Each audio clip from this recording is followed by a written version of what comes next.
사랑하는 하나님, 한 주간의 생활을 마무리하고 안식일을 통하여 예배하게 하시니 감사합니다. 저희가 각자의 처소에서 예배드리지만 저희 있는 곳에 거하시고 특별히 마음속에 좌장하셔서 예배를 통해 저희 마음을 하나님께로 모으고 삶을 돌아보며 하나님의 깊은 은혜와 말씀을 생각하는 축복의 시간이 되도록 인도해 주시옵소서. 모든 말씀 예수님 이름으로 기도합니다. 아멘. 안녕하십니까 성도 여러분, 행복한 안식일이 돌아왔습니다. 오늘 저는 가이사의 것과 하나님의 것이라는 제목으로 여러분과 함께 말씀의 은혜를 나눠보려고 합니다. 제가 구약 성경을 이렇게 살펴보면 이스라엘 백성들이 공통적으로 계속해서 죄에 빠지는 그 몇 가지 경향이 있습니다. 그 중에서 저는 한 세 가지를 한번 생각을 해보았어요. 첫 번째는 안식일입니다. 안식일을 범하는 것으로 인한 죄가 많이 있었습니다. 두 번째는 우상숭배였습니다. 우상숭배는 지금으로 말을 하면요, 돈에 대한 시험입니다. 왜냐하면 예수님께서 돈을 사랑하는 것, 그것을 재물과 하나님을 동시에 섬길 수가 없다라고 말씀을 하실 때 그 재물을 재물의 신, 맴몬 신이라고 이렇게 얘기를 했거든요. 그래서 우리 신약 시대에 있어서는 재물을 사랑하는 것이 곧 우상숭배입니다. 왜냐하면 탐심, 돈을 사랑하는 것이 우상숭배라고 말을 했기 때문에 그렇습니다. 그리고 세 번째는 성적인 타락이라고 생각을 합니다. 성경에 보면 성적인 타락으로 인한 굉장한 많은 시험들이 있었습니다. 마지막 때 하나님의 백성들이 이 세 가지 안식일을 철저하게 정말 잘 지키고 그 다음에 돈을 사랑하는 시험에서 정말 떳떳하고 자유로울 수 있다면, 정말 하나님을 더 사랑할 수 있다면, 그리고 정말 음란한 생각과 지금 요즘 세상에는 얼마나 문란합니까? 그렇죠? 그런 곳에 물들지 아니할 수 있다면, 참 그 외에는 물론 그 외에도 위험한 것이 많이 있겠지만 우리가 이 세 가지를 정말 조심한다면 그래도 좀 괜찮지 않을까, 이런 생각을 해봤어요. 오늘은 그 가운데서 이 돈과 관련된 이야기를 제가 후반부에 잠시 나누려고 합니다. 먼저 오늘 본문의 말씀을 한번 보도록 하겠습니다. 마태복음 22장 15절로 22절에 있는 말씀입니다.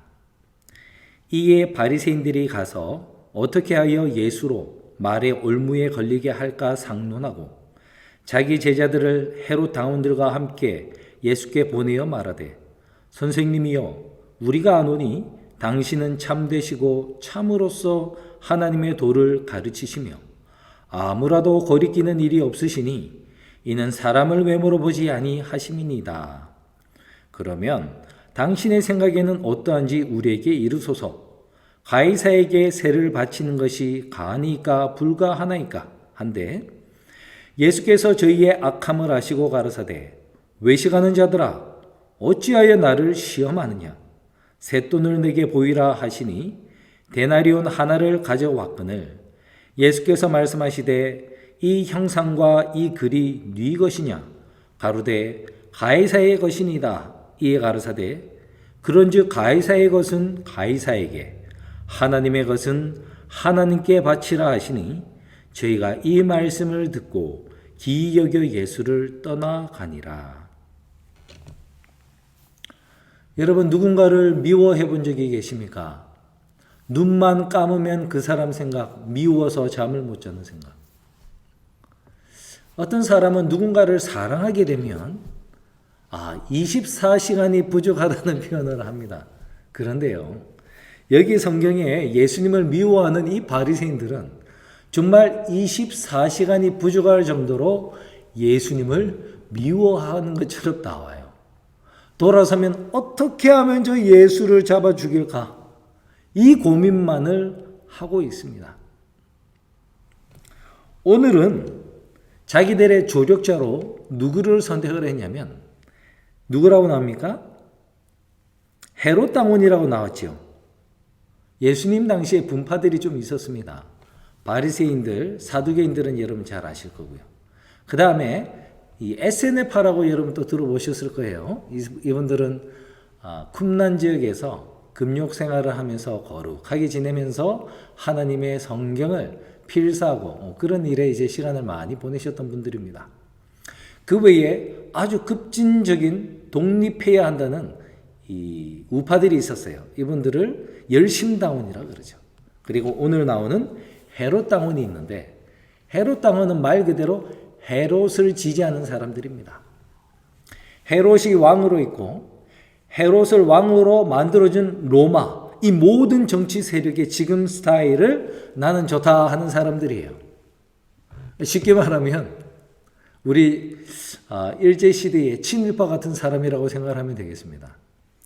자, 이 헤롯 당원들은 당연히 로마가 헤롯을 통하여 이스라엘을 지배하는 것을 찬성하는 사람들이기 때문에 오늘 시험거리로 가져온 세금 문제에 있어서도 당연히 이 사람들은 로마의 세금을 내야 한다고 동의를 하는 사람들입니다. 반면에 바리새인들은 전혀 그러지 않았어요. 이 할례받지 아니한 이 로마 민족이 우리를 다스리고 있다는 것을 상기시켜 주는 것이 세금을 내는 것이거든요. 그래서 너무나 싫어했고 세금을 내지 말아야 한다고 그렇게 주장을 하던 사람들이에요. 세금 문제에 있어서 정말 정치적인 면에 있어서 정말 극도로 반대되는 이 두 파가 예수님이라는 공통의 적을 공격하기 위하여 함께 손을 잡고 나온 것입니다.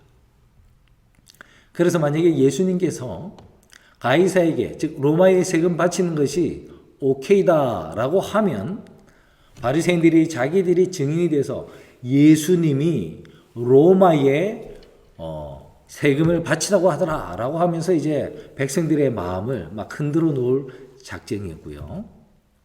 그 다음에 만약에 예수님께서 가이사에게 세금을 바치지 말아라라고 한다면 이 헤롯 당원들이 증인이 되어서 로마 당국에 보고를 할 것이고, 그러면 일종의 국가 반역죄처럼 예수님을 잡아갈 수 있도록 이렇게 흔히 말하는 빼도 박도 못하는 그런 상황으로 지금 시험거리를 만들어서 예수님을 찾아온 것입니다.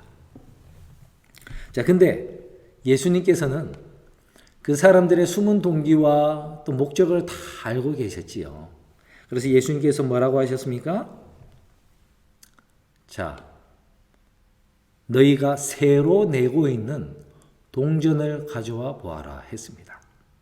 그 당시 사람들은 여러 가지 화폐가 있었는데요. 그 중에서 로마 사람들이 만든 화폐는 데나리온이었습니다. 데나리온은 하루 임금 삭스로 지불되던 그런 동전이었습니다. 그런데 그 예수님께서 그 동전을 가져온 사람들에게 물어봤어요. 그 동전에 있는 형상과 글귀가 네 것이냐, 누구의 것이냐? 여기 그림에 보시는 게 바로 그 데나리온인데요. 이 형상은 당시의 왕이었던 티베리우스 시저의 얼굴입니다. 근데 그 글귀는 신성한 아우구스트의 아들 티베리우스 시저, 이렇게 나와 있었다고 합니다.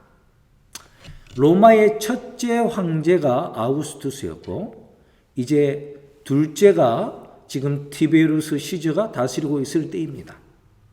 그래서 티베리우스 시저의 얼굴과 그의 글귀 이름이 적혀 있는 동전이 화폐로 통용되고 있었던 것입니다. 예수님께서 물어봤어요. 그 형상과 그 글귀가 누구의 것이냐? 당연히 티베리우스 시저죠. 가이사의 것입니다. 그래서 가이사인데요 했더니, 그러면 가이사의 것은 가이사에게 드리고 하나님의 것은 하나님께 바치면 되겠네 라고 말씀을 했습니다. 이다 아니다가 아니라 가이사의 것은 가이사에게 바치고 하나님의 것은 하나님께 바치고 이러라는 거예요. 그러니 시험에 걸릴 것이 전혀 없는 정말 현명하신 예수님의 명답이었죠. 근데 여러분, 가이사의 것은 가이사에게 라는 모습을 한번 생각을 한번 해보겠습니다. 자, 이 지역에 왜 가이사의 얼굴이 새겨져 있고 그의 이름이 새겨져 있는 데나리온이 통용되고 있는 것입니까? 그 동전은 누가 만든 것입니까? 당연히 로마의 황제가 만들었습니다. 이 티베리우스 시저가 만들었습니다. 그리고 통용했고요. 그것이 통용될 수 있었던 이유는 인정을 하든 인정을 하고 싶지 않든 간에 이 지역도 로마의 영향권, 즉 시저의 영향권 아래에서 무역과 상업이 일어나고 있다는 것을 증명하고 있었던 거예요. 여러분, 팍스 로마나라는 그런 용어를 들어보셨을 것입니다. 로마의 평화라는 용어인데요. 기원전 27년부터 AD 180년까지 약 200년간 지속되었던 너무나도 평화로운 시절을 팍스 로마나라고 부릅니다. 모든 큰 전쟁들이 그 기간에는 없었어요. 지중해를 중심으로 그 원형으로 유럽의 남부 지역과 이제 그 서아시아, 그다음에 중동 지역, 이 아프리카 모든 지역을 로마 제국이 꽉 잡고 다스리고 있었습니다. 그래서 지중해에서는 그 많은 해적들이 다 사라졌고 무역로를 통하여 수많은 물자들이 서로 왔다 갔다 하면서 엄청난 상업의 번영이 있었던 시절이고요. 그 다음에 육지에서는 모든 길은 로마로 통한다라는 말이 있었던 것처럼 길을 굉장히 잘 정비를 해서 정말 군사적인 목적으로 만들었을 첫 번째 목적이었지만 그 이후에는 평화의 시절에는 그것이 상업과 무역으로 사용이 됩니다. 그래서 너무나 많은 물자들이 잘 보급이 되고 이제 피정복과 국가들도 이 공동운명체라는 개념을 사용을 해서 너희들이 세금만 잘 내면 우리는 파밀리아다.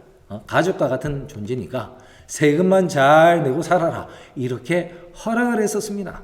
그래서 그 200년간 그 어느 시절보다 평화로웠고 그 평화의 바탕에서 정말 그 어느 때보다 물질적으로 부유한 그런 시간을 로마 제국에 있는 모든 사람들이 누리고 있었는데 그 가운데 바로 돈을 사랑했던 바리새인들도 그 독택을 누리고 있었던 거예요. 로마 황제는 싫어하고 로마는 싫어하지만 그 나라에서 만든 돈은 그들 주머니에 짤랑짤랑 많이 들고 다니고 있었다는 것입니다. 그러니 얼마나 이게 그 자체가 이율배반적입니까?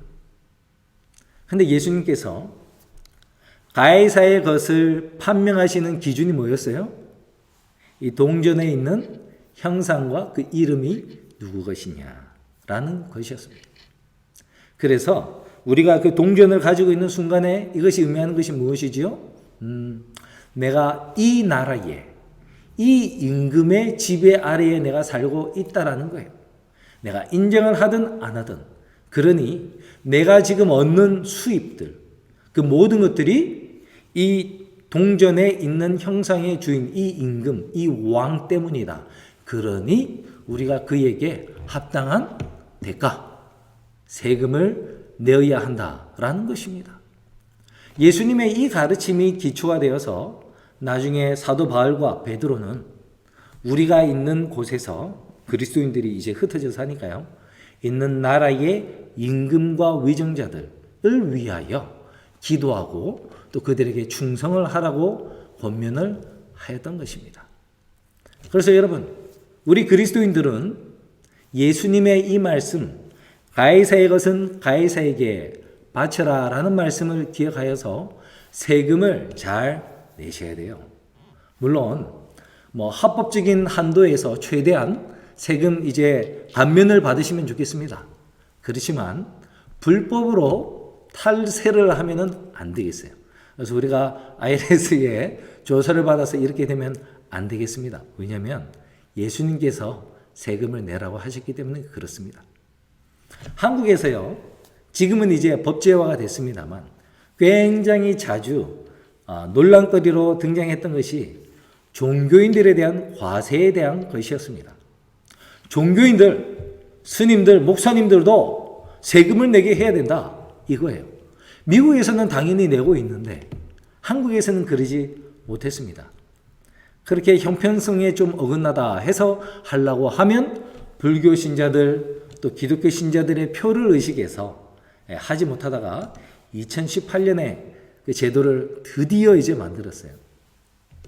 그런데 여러분, 종교인 과세 얘기가 나올 때마다 세상 사람들은 1994년인가부터 세금을 내왔던 천주교 신부님들에 대해서 굉장히 칭찬하는 내용이 항상 기사에 함께 나왔습니다. 그런데 간혹 가다가 그보다 훨씬 더 오래전부터 한국에서 종교 한 단체가 계속해서 납부를 해온 것이 나와 있는데 그게 바로 제7안식일 예수재림교회 목회자들이었습니다. 선교 초창기 때부터 그리고 대한민국이 건립되고 나서 이제 납세를 받을 때부터 한국에 있던 제7안식일 예수재림교회 목회자들은 항상 월급을 받을 때 세금을 납부해 왔습니다. 그런 이제 좋은 내용들이 또 알려지곤 했는데요. 왜 제7안식일 예수재림교회 목회자들은 그렇게 교단적으로 납부를 했을까요? 성경에 있는 하나님의 말씀, 가해사의 것을 가해사에게 바치라는 그 단순한 말씀 때문에 그런 거예요. 그런데 여러분, 그 종교인 과세를 가장 늦게까지 반대했던 그런 분들 중에 한 분이 바로 개신교회 목사님들입니다. 제가 잘은 모르겠는데 개신교에서 저희 교회로 이제 개혁해서 오신 우리 여러 성도님들 얘기를 들어보면 주말 부흥회 무슨 손님이 오셔서 하거나 뭐 이런 때마다 가장 많이 얘기하시는 게 11조 얘기를 많이 하셨다고 하더라고요. 근데 여러분 생각해보면 굉장히 우스운 게 하나님의 백성들에게는 하나님의 것은 하나님께 드려야 되니 11조를 내야지 축복받습니다. 이러시면서 그 앞에 예수님께서 가이사의 것은 가이사에게 바쳐야 된다라고 한 말씀은 왜 무시하고 그동안에 그렇게 오랫동안 국가에 세금 내는 것을 망설여 하셨는지를 모르겠습니다. 여러분 그래서 우리가 항상 말씀에 전부 다 일치하게 살아야지 이런 모순이 없어지는 거예요. 그래서 사랑하는 성도 여러분, 우리가 성경 말씀에 있는 그대로 그냥 사는 것이 우리한테 가장 안전하고 행복한 길입니다. 그래서 여러분께서 설교 말씀을 통해서 가정 공부를 통해서 또 여러분 개인적으로 묵상하시다가 성경 말씀에서 이렇게 하라라고 한 게 있으면 여러분 그냥 그대로 따르십시오. 그것이 여러분을 가장 행복한 길로 인도해 주실 것입니다. 자, 이제 가이사의 것은 좀 제쳐두고 이제 하나님의 것으로 들어가 보도록 하겠습니다. 하나님의 것은 무엇일까요? 무엇인지 알아야지 하나님께 드릴 거 아닙니까? 1차적으로 우리는 가이사의 것이 세금, 돈과 관련된 것임을 우리가 알았습니다. 그래서 우리는 순간적으로 하나님의 것은 돈과 관련된 것이니 헌물, 특별히 11조겠구나라고 우리가 먼저 생각을 할 수 있겠습니다. 맞습니다. 그런데요, 일부만 맞아요. 하나님의 것 가운데 그 돈과 관련된 부분은 일부분입니다. 우리 하나님의 것이 무엇인지 다시 한번 생각을 해보도록 하겠습니다. 아까 예수님께서 가이사의 것을 판별하신 방법이 있었는데요. 이 코인에 새겨진 형상과 글귀가 누구의 것이냐라는 것이었죠. 하나님의 것은 그렇다면 어떤 것에 새겨져 있는 하나님의 형상이 바로 하나님의 것이 되지 않겠습니까? 동전에 가이사의 형상이 있어서 그것이 가이사의 것이 되었다면 하나님의 것은 반대로 생각해 보면 어떤 것에 하나님의 형상이 기록되어 있을 거 아니에요. 그러면 그것이 바로 하나님의 것이 되겠습니다. 그렇다면 여러분 잘 아시는 말씀이 떠오르시죠? 우리가 우리의 형상을 따라 우리가 뭐를 만들고 사람을 만들고 이에 하나님이 하나님의 형상을 따라 남자와 여자를 창조하셨다는 말씀이 떠오르지 않습니까? 맞습니다. 동물들은 하나님의 형상을 따라 만들었다는 표현이 없어요. 나무에 꽃에 하나님의 형상을 따라 창조했다 이런 기록이 없는데 오직 만물의 영장으로 하나님께 세우신 우리 사람, 비록 지금은 좀 타락해서 하나님의 형상을 많이 잃어버리긴 했지만 이 사람만이 하나님의 형상이 기록되어 있는 존재예요. 그렇다면 여러분, 무엇이 하나님의 것이라고요? 우리입니다.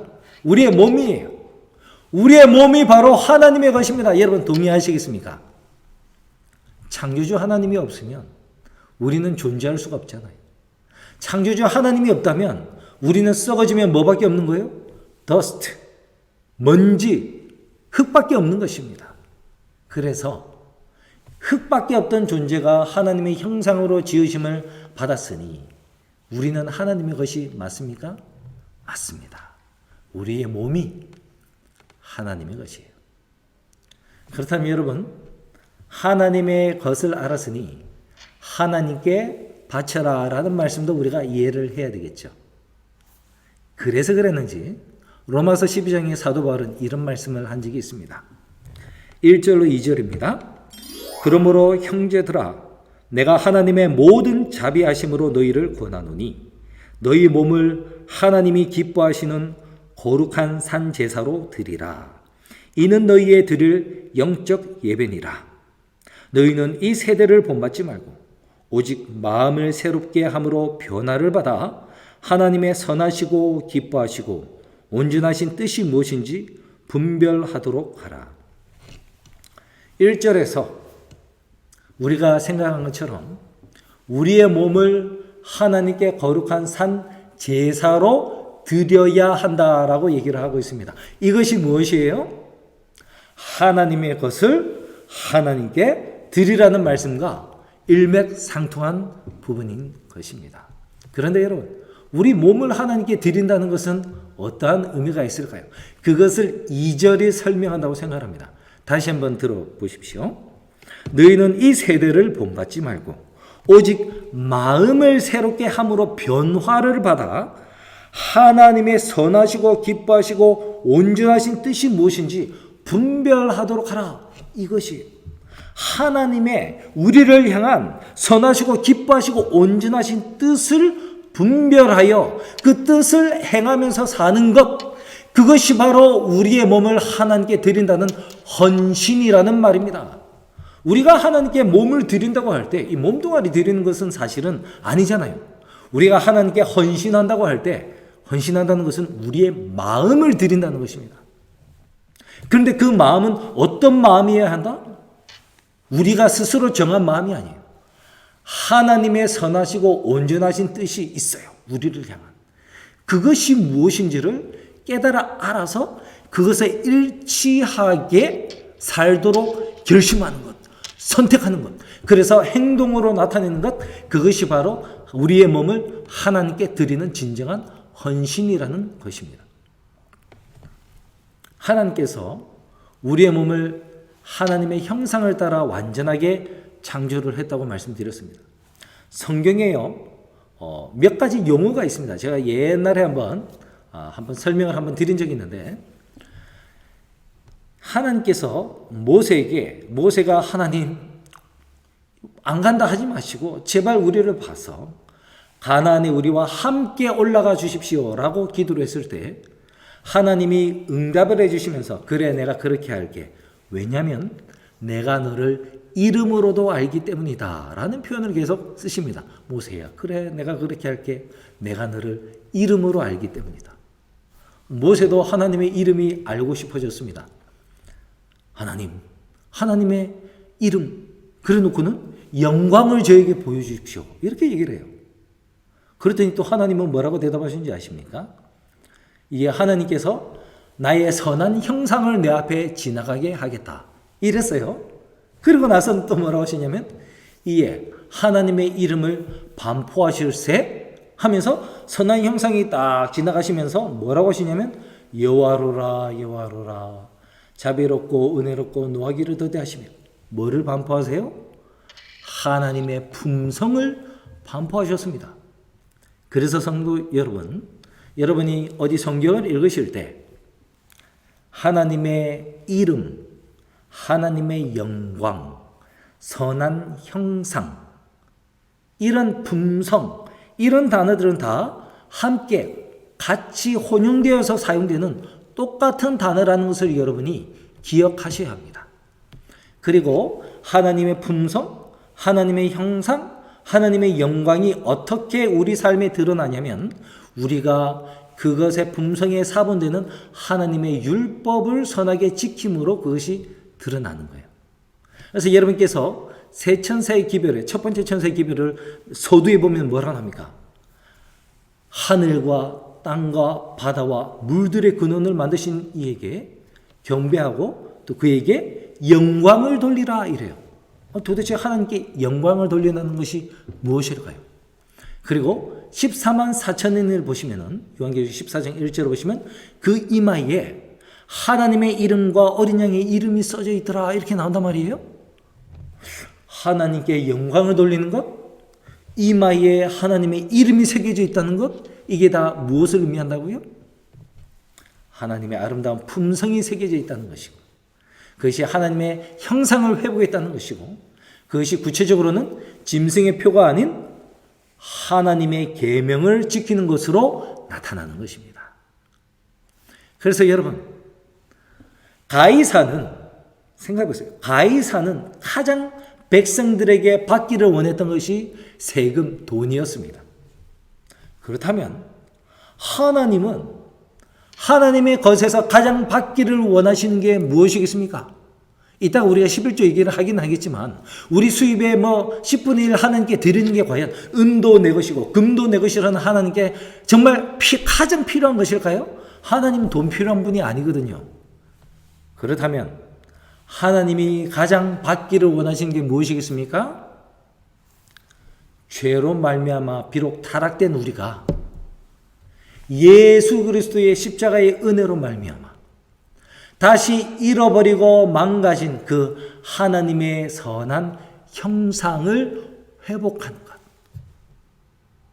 우리 마음속이 그리스도의 마음과 일치하게 되는 것. 그러할 때에 우리가 이 세상의 빛과 소금이 되어서 우리의 선한 행실로 율법을 잘 지키고 율법은 사랑인데 하나님을 사랑하고 이웃을 사랑하는 것, 예수님이 이웃을 그렇게 사랑하는 것처럼 우리가 선한 행실을 할 때에 세상 사람들이 우리를 보고 위에 계신 아버지 하나님께 영광을 돌리게 되는 것, 그것을 하나님이 원하시는 거예요. 맞습니까? 그것이 바로 저와 여러분의 삶에 대한 하나님의 선하시고 온전하신 기쁜 뜻이라고 저는 생각을 합니다. 제1보감 604페이지에 있는 말씀 한번 읽어드리겠습니다. 그리스도인의 이상은 그리스도와 같아지는 것이다. 우리 앞에는 계속적인 전진의 길이 열려 있다. 우리는 도달해야 할 목표, 달성해야 할 표준을 가지고 있다. 그것은 모든 선하고 순결하고 고상하고 고결한 것들을 포함한다. 품성의 완성을 위해 위를 향해 나가는 계속적인 투쟁과 지속적인 전진이 반드시 있어야 하겠다. 그리스도인의 이상은 그리스도와 같아지는 것입니다.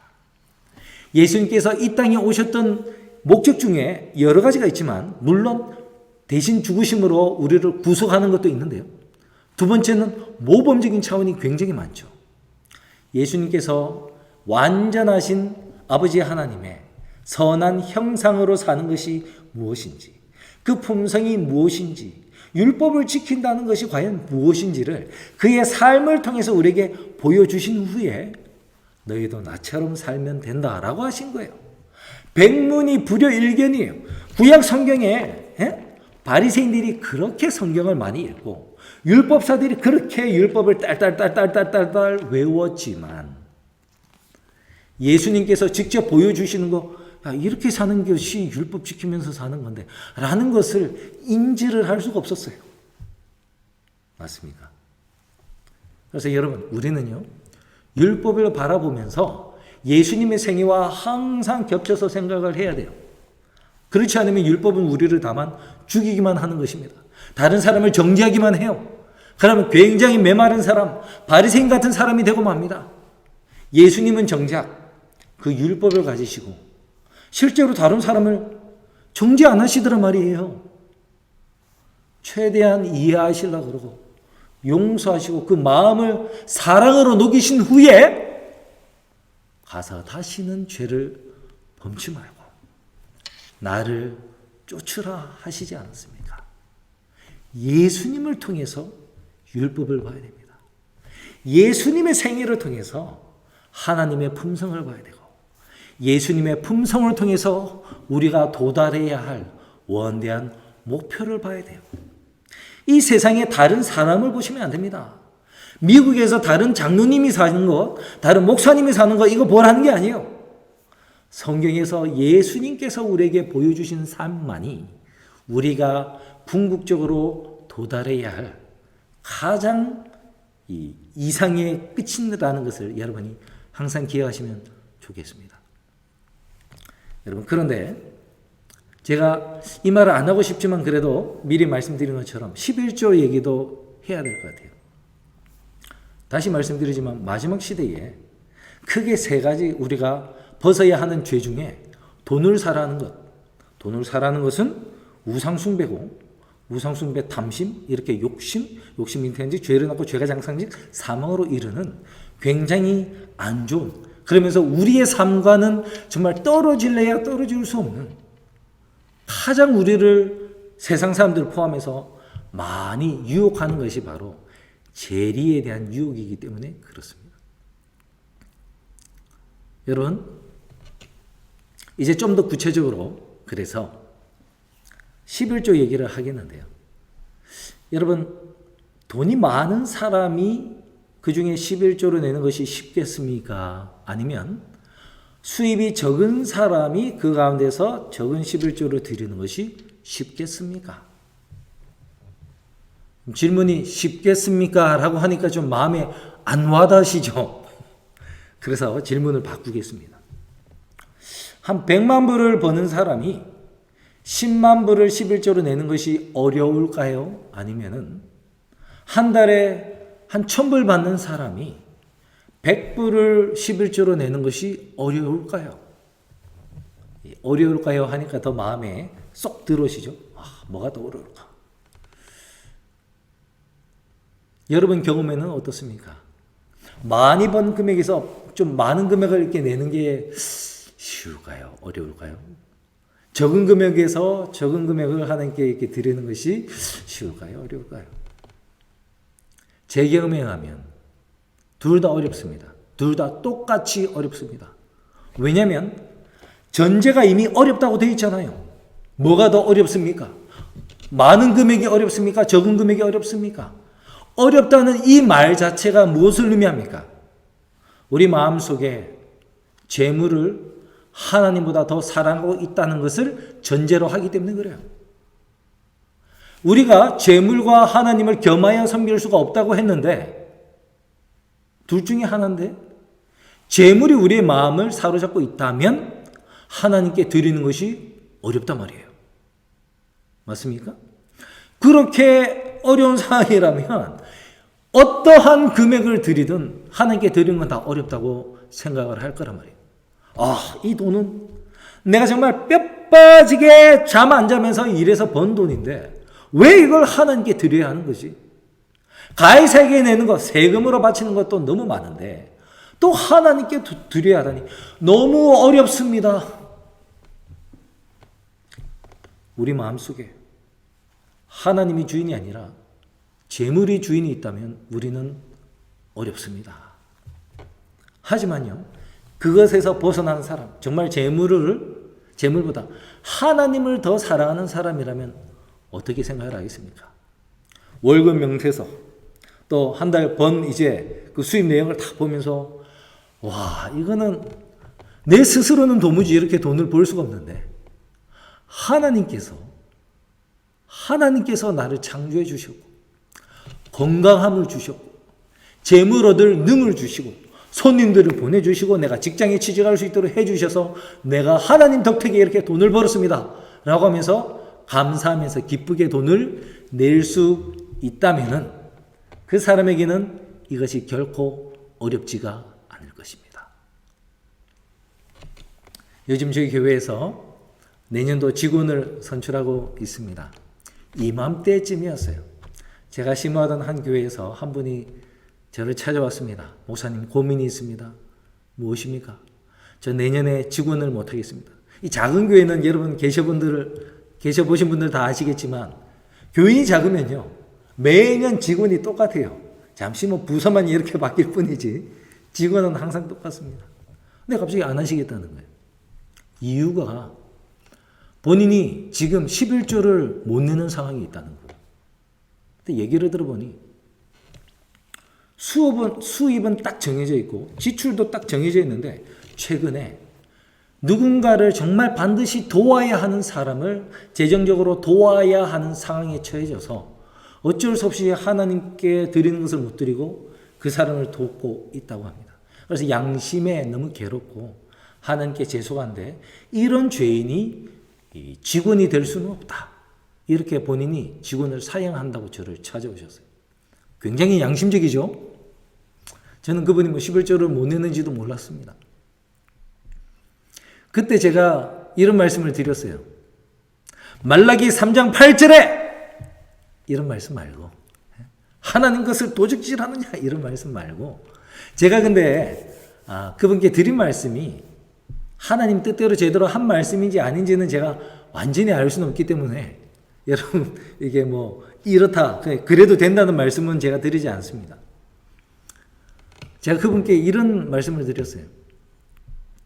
집사님이 새 차를 사서 그러신 것도 아니고 집세를 내느라 그런 것도 아니고 옷을 사시거나 어플라이언스를 업그레이드해서 그런 게 아니고 개인적인 이익을 위해서 하신 게 아니라 누군가를 꼭 도와줄 수밖에 없는 사람을 돕기 위하여 그렇게 하시는 것을 하나님이 그 누구보다도 이해를 하실 것입니다. 하나님은 우리의 딱한 사정을 다 이해하십니다. 그리고 우리 하나님 쪼잔한 분 아닙니다. 그리고 또 말씀드렸어요. 그리고 집사님 11조 하나님께 못 내는 거 굉장히 죄송하다 그랬는데 아니 우리가 우리 말에도 돈으로 못하면 몸으로 때우라는 말도 있는데 지금 집사님은 하나님께 11조 안 내서 미안하다고 하면서 일도 안 한다고 하면 얼마나 더 하나님께 미안한 일입니까? 그러니 11조 헌금은 못 내더라도 그 배로 더 열심히 하나님과 이 교회를 위해서 일을 해야 되지 않겠습니까? 그것이 하나님께 좀 덜 미안하고 하나님께 보답하는 일 아닙니까? 그러니 직원 받으시고 더 열심히 일하십시오. 이랬더니 그분이 마음이 한결 편해졌다면서 직원을 받으시고 열심히 봉사하셨어요. 여러분 제가 개인적으로 이렇게 있을 때는 싫은 소리, 안 좋은 소리를 하기보다는 항상 격려하고 하나님의 사랑을 제시하려고 합니다. 예수님께서 그렇게 하셨기 때문에. 왜냐하면 대부분 우리는 내가 뭐가 잘못된지 알잖아요. 양심적으로 다 아니까. 굳이 그거를 찝어보기보다는 우리가 하나님의 사랑으로 극복할 수 있습니다라는 희망과 믿음을 좀 보여드리고자 해요. 대신에 이런 공적인 설교 자리에서는 제가 좀 단호하게 엄격한 그런 원칙을 제가 항상 제시하려고 하는 것입니다. 제가 그때 개인적으로 집사님께 드리지 못한 말씀이 있어요. 그거는 뭐냐면 하나님이 지금 집사님의 딱한 사정을 이해는 하시고 또 회개를 하시면 용서는 하시지만 집사님께서 언젠가는 다시 믿음을 통하여 하나님의 것을 하나님께 먼저 드리는 것, 너희는 먼저 그의 나라와 그의 의를 먼저 구해야지 집사님의 이 어려운 재정적인 상황을 하나님이 해결해 줄 수 있는 축복이 내릴 것입니다.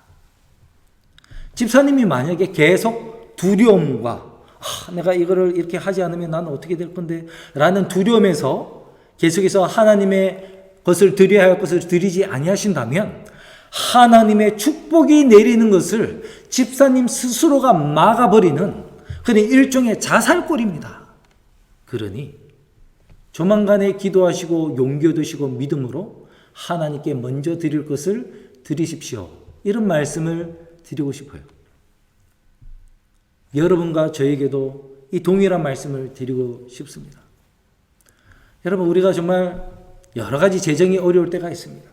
수입이 갑자기 줄어들고 직장에서 잃어버리고 힘들 때가 얼마나 많습니까? 그럴 때 사단은 어쩔 수 없잖아. 수입이 이렇게 없는데 하나님께 드리고 나면 뭘 먹고 살 거야? 너 굶어 죽을래? 이런 두려움을 막 가져다 주죠. 여러분, 사탄은 그렇게 자기 밑에 사람들을 재물의 신 밑에 복종시키려고 하는 거예요. 돈을 사랑해서 막 하는 것도 한 가지 방법이지만 정말 재정이 어려워져서 두려운 마음이 들므로써 또 우리를 사로잡기도 하는 것입니다. 근데 여러분, 그 두려움을 극복하고 그 현실을 극복할 수 있는 유일한 방법은 은도 내 것이고 금도 내 것이라는 하나님께 충성하는 거예요. 하나님께서 말라기에서 약속하셨잖아요. 충실하게 하나님 것을 11조와 헌물을 드리면 내가 차고 넘치도록 내가 다시 주는지 안 주는지 나를 시험해 봐라. 이런 말씀을 하셨습니다. 여러분, 우리가 무슨 공산주의 사회에서 삽니까? 우리가 무슨 종교 핍박을 받는 그런 국가에서 살지 않잖아요. 그래서 우리는 일상생활에서는 하나님을 시험할 수 있는 기회가 그렇게 많지 않다고 저는 생각이 돼요. 그런데 자본주의 사회에서는 돈과 관련돼서 우리가 하나님을 시험해 볼 수 있는 기회들이 종종 있다고 생각해요. 너무나 정말 하나님의 살아계심을 체험할 수 있는 귀한 시험의 기회의 순간입니다. 그 기간을 여러분이 충성되이 함으로 말미암아 한번 잡아보시길 바랍니다. 저는 어떻게 하다가 선교사로 가기 전에 제 한 사람이 로마린다에 있는 이 4년, 캘리포니아의 로마린다에 4년 잠시 머무는 이 기간이 그야말로 하나님을 시험할 수 있는 좋은 기회가 되고 말았습니다. 여러분의 이 수입이 지출의 한 절반 정도밖에 안 된다면 여러분 어떠한 선택을 하시겠습니까? 여러분의 수입이 지출의 절반밖에 안 된다. 그럼 지출을 줄여야 되죠. 그렇죠? 지출을 줄여야 돼요. 일단 집세를 줄이면 더 안 좋은 곳에 더 작은 집에 가야 될 거고요. 그렇죠? 아무튼 할 수 있는 걸 다 해볼 거예요. 그렇죠? 그러다가 또 뭐를 손대겠어요? 하나님의 것에 손을 댑니다. 너무 이 지출이 많으니까 헌금도 지출이라 해가지고 그 지출을 자르지 않겠습니까? 저희 가정에 오는 시험이 바로 그런 것입니다. 그런데 여러분, 세상 사람들이나 다른 사람은, 보통 사람들은 사탄이 어떻게 시험을 합니까? 이 지출은 이렇게 많고 수입은 적으니 어떻게 해야 된다? 하나님의 것이 나가는 헌금 지출도 줄여야 돼. 그래서 11조를 안 내고 헌금을 줄일 거예요. 근데 여러분, 저는 다른 방법을 썼습니다. 저는 하나님의 말씀을 시험하는 방법을 썼어요. 그래서 하나님의 것을 제가 따지고 볼 때 이게 비율로 따지면 제가 풀타임으로 있을 때보다 더 많은 헌금을 내기로 했습니다. 제가 풀타임으로 있을 때는 월급을 딱 받잖아요. 그러면은 넷 인컴, 소셜 나가고 리타이먼트 펀드 나가고 텍스 다 나가고 받는 통장에 들어오는 그 돈에서만 11조를 냈었어요. 그런데 여러분, 지금요, 파트타임으로 있는 지금은 그로스 인컴에서 11조를 냅니다. 정부에서 팬데믹이라 나오는 거, 텍스 리턴 오는 거, 가난한 사람들 도와준다고 정부에서 나오는 거, 이거 제가 그거를 또 11조로 구분해서 가난한 사람을 돕는 11조로 또 드려요. 구원금 내고 이 구단체에다 보내고 그럽니다. 제가 풀타임으로 있을 때보다 헌금과 구호사업 돈을 더 많이 내고 있다니까요. 근데 여러분, 제가 그렇게 하는 이유가 뭐냐면, 그거 아니고서는 제가 지금 이 4년을 살아갈 수 있는 방법이 없어서 그래요. 숫자 계산으로는 수입이 지출의 절반인데 어떻게 숫자가 계산이 되겠습니까? 안 되잖아요. 그래서 인간의 능력을 떠나서 하나님께 의지를 할 수밖에 없는 거예요. 근데 하나님께서 역사하실 수 있는 유일한 방법이 내가 하나님께 충성될 때만이 하나님께서 역사하실 수 있다고 하니까 저는 하나님께 더 많이 드릴 수밖에 없는 것입니다. 그리고 3년이 지났어요. 여러분, 제가 어떻게 살았을까요? 제 가정이 어떻게 살았을까요? 막 딸딸 굶으면서 살았을까요? 아닙니다. 하나님께서 정말 지금 말로서 다 할 수 없는 놀라운 방법들을 통하여 저희에게 채워주셨어요. 정말. 그래서 제가 모르긴 몰라도요, 웬만한 여러분보다는 저희 가정이 더 잘 먹고 잘 살걸요? 그렇게 하나님께서 은혜를 주시고 계십니다. 남은 기간도 그렇게 지낼 것을 믿습니다. 또 이 자리를 빌어서 저희 가정을 사랑해 주시고 또 저를 하이어해 주시고 또 저희 가정에게 많은 도움을 주신 교회와 성도님들께 다시 한번 감사의 말씀을 드립니다. 사랑하는 성도 여러분, 제 작은 경험이 자세하게는 말씀을 드리지 못했지만 여러분에게 좀 용기가 됐으면 좋겠어요. 우리가 자본주의 사회에 살다 보니 갑자기 팬데믹으로 수입이 갑자기 줄어들고 할 때 두려움이 딱 들지 않습니까? 근데 여러분, 두려우면 두려울수록 하나님께 더 정직하십시오. 양심의 거리낌이 없이 하나님께 정직하십시오. 그러면 하나님은 우리 삶에 개입하실 수가 있어요. 이는 내 백성이고 나와의 언약을 지키고 있으니 내가 이 백성을 책임져야 한다는 그런 하나님의 약속이 있고 그것이 하나님의 공이기 때문에 우리가 하나님께 충성되면 하나님은 역사할 수가 있습니다. 다니엘의 세 친구가 너무나 하나님께 정직했기 때문에 하나님께서 개입하셔서 그들을 건져낼 수가 있었던 거예요. 재정적인 문제도 마찬가지입니다. 재정적인 것이 점점 어렵고 경제 사정이 어려울수록 여러분 더 하나님께 정직하게 충성되게 드려보십시오. 하나님께서 역사하시나 안 하시나. 사랑하는 성도 여러분, 우리가 시험을 받아서 하나님의 것을 하나님께 드리지 못하게 되는 것은 하나님이 내 삶에 개입하셔서 내가 해결할 수 없는 문제를 해결해 주시고 더 많은 것을 흘러 넘치게 해주시는 그 축복을 내 스스로 그 축복의 통로를 차단하는 자살골임을 여러분 기억하시게 되길 바랍니다. 그래서 사탄이 오늘날 우리에게 가져다 주는 그 수많은 두려움과 시험거리를 무시하시고 오로지 성경에서 하나님께서 우리에게 무엇이라고 약속하셨는가? 그 약속만을 기억하시고 그리하여 가이사의 것은 가이사에게 드리시고 하나님의 것은 하나님께 드리시는 떳떳한 저와 여러분 되기를 간절히 바라는 것입니다. 그러할 때에 하나님께서 점점 갈수록 이 마지막 시대로 갈수록 처처에 기근이 있고 산불이 있고 경제적인 공황이 있고 팬데믹이 더 심해지고 전쟁과 기근이 일어날 때 저와 여러분이 살아남을 수가 있어요.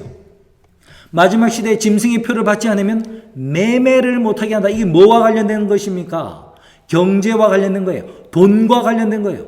그러할 때에라도 여러분 우리가 지금 하나님을 신뢰하는 그 경험을 쌓지 아니한다면 그때 매매를 못하게 할 때 우리는 다 넘어질 것이라는 두려움이 지금 드는 것입니다. 그러니 사랑하는 성도 여러분, 작은 일에 11조 구분해서 드리는 일부터 우리가 하나님께 정직하게 하고 더 나아가서 우리 온몸과 우리의 마음이 하나님의 것이라고 제가 말씀드린 것처럼 먹든지 마시든지 무엇을 하든지 우리가 하나님의 영광을 위하여 삶으로써 우리의 몸을 하나님께 거룩한 산제물로 바치는 하나님의 것을 하나님께 드리시는 저와 여러분 우리 사랑하는 글렌데일 성도님들 되시기를 간절히 바라면서 오늘 말씀을 마칩니다. 감사합니다.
마치는 기도 드리시겠습니다. 아버지 하나님, 우리에게 이렇게 많은 것을 주셨으니 감사합니다. 독생자 예수를 보내주셔서 그 생명을 우리에게 주셨으니 감사드리고, 우리의 부족한 죄악을 사하시는 용서를 주시니 감사드리고, 예수님을 통한 완전한 의를 주셨으니 감사드리고, 우리가 예수님을 닮아갈 수 있도록 성령의 돕는 능력을 제공하여 주셨으니 감사를 드립니다. 주님, 오늘 우리의 온 몸과 마음이 하나님의 형상이 새겨져 있는 하나님의 것임을 깨닫게 해주셨사니 감사합니다. 이제 이것을 하나님이 원하시는 대로 드리기를 원하오니 주님, 우리의 몸을 받아주시고 우리의 부족한 재물을 받아주셔서 이 마지막 때에 주의 뜻이 이 땅에 이루어지는데 사용하여 주시옵소서. 특별히 사랑하는 아버지 하나님, 오늘 저희가 실천적인 면에서 재정에 대해서 우리가 하나님께 정직하자고 결심을 다시 합니다. 주님, 돈을 사랑함이 일만하게 뿌리라는 것을 항상 기억하고, 돈을 사랑하고 어메리칸 드림을 이루는 것이 우리의 꿈이 아니라 하나님의 꿈을 이루고 이 땅에서 예수님과 같은 그 품성의 이상을 이루는 것을 우리의 유일한 소망으로 삼고 유일한 꿈으로 삼고 살아가는 우리 모든 성도님들 될 수 있도록 인도하여 주시고, 궁극적으로 주님 재림하시기 전에 우리의 부족한 이 품성과 이 모습이 하나님 맨 처음에 창조하셨을 그 완전한 모습으로 최대한 회복될 수 있는 귀한 축복을 내려 주시옵소서. 이 모든 말씀 우리를 위해 십자가에 달려 돌아가신 예수님 이름 받들어 감사하며 기도합니다. 아멘.